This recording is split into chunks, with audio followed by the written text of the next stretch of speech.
Is personal finance as complicated as medicine? Let's break that down, because this person's comment is essentially saying like, hey, I don't mean any disrespect, but like, you should use a financial advisor because you would use a doctor. So let's talk about that. Hey, I'm Rachel. I'm a money coach. One of the big points that I argue all the time is that you need to learn how to manage your money, and you need to learn how to invest, not only for your own well-being, but to protect yourself from predatory practices that sometimes happen with financial advisors. And learning to invest can be as simple as investing in one or two funds.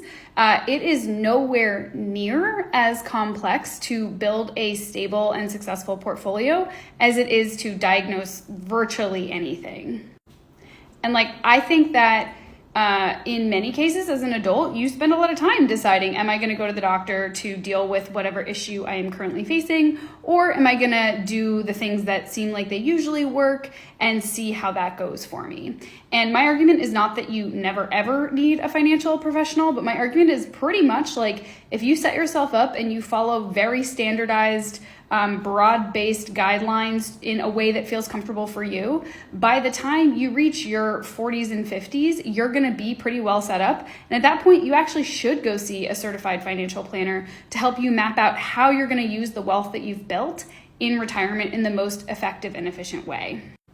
And the truth is, with a lot of financial advisors, they are incentivized to sell certain products to you because they get paid a bonus, they get paid a commission, and there's a lot of fees associated with working with financial advisors that average people don't necessarily understand. And a really good example of this is Edward Jones. Edward Jones charges astronomical fees for very basic, very simple things, and they will invest you in really expensive funds. I have a client who has a Primerica account that her parents set up for her, and the fees that she is paying to have these funds are astronomical. If she chooses not to move these funds, she's going to spend hundreds of thousands of dollars across the course of her lifetime using these investment products. She can move them to Vanguard and literally save hundreds of thousands of dollars, not joking.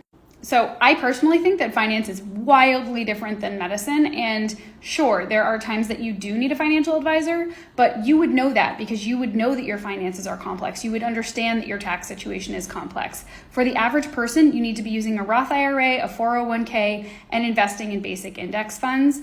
Unless you are dealing with a lot of inheritances, you own a business or multiple businesses, you have many streams of income. In those cases, it probably does make sense to hire a professional. But most of the folks that I'm helping are not in that boat. So if you want to learn to be confident with your money, learn how to invest, learn how to build wealth so that you can identify when a financial planner does not have your best interest at heart, be sure to hit the follow button. And if you want to chat with me personally about what it is that I do and how I teach financial literacy, drop the word grow in the comments below. Follow for more.